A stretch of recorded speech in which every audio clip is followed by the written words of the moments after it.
فاصبر صبرا جميلا إنهم يرونه بعيدا ونراه قريبا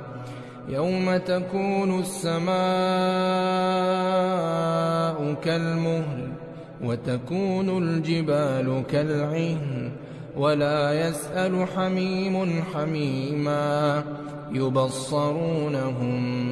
يود المجرم لو يفتدي من عذاب يومئذ ببنيه وصاحبته وأخيه